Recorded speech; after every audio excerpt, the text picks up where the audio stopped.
सर्वात मोठी बातमी पाहूया।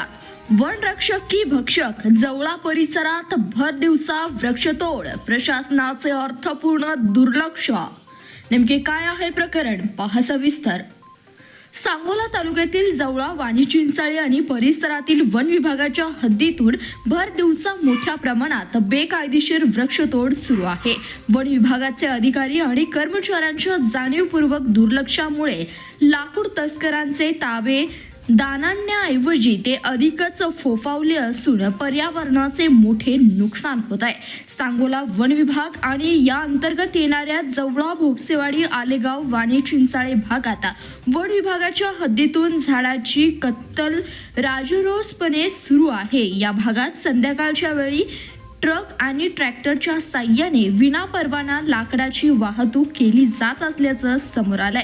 संबंधित वन विभागाच्या अधिकाऱ्यांना या प्रकाराची पूर्ण कल्पना असूनही ते कारवाई करण्याऐवजी गप्प का, असा सवाल उपस्थित केला जात आहे।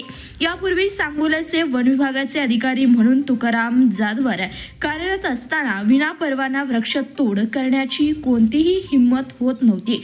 मात्र नूतन अधिकारी आल्यापासून या अवैध व्यवसायाने डोके वर काढले आहे। या संदर्भात संबंधित अधिकाऱ्याशी संपर्क साधला असता ते फोन कधीच घेत नाहीत, तर कधी मीटिंग मध्ये असल्याचं सांगून बोलण्याचं टाळतात। वन रक्षकांना लाकूड व्यापारी महिन्याला चिरीमिरी देत असल्याचा आरोप आता सर्वसामान्य नागरिकांमधून होत आहे।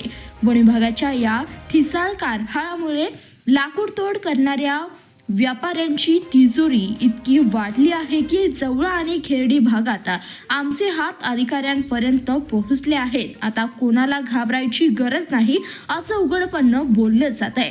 वृक्षतोड करणाऱ्या कोणत्याही वचक राहिला नसल्यानं निसर्गाचे अपरिमित नुकसान होत आहे। या गंभीर प्रकाराकडे लोकप्रतिनिधींनी तातडीने लक्ष देऊन दोषी अधिकारी आणि विनापरवाना लाकूड तोड करणाऱ्यांवर कठोर कारवाई करावी, अशी मागणी तालुक्यातील शेतकरी व नागरिक करीत आहेत। धन्यवाद। पाहत रहा CBS न्यूज मराठी।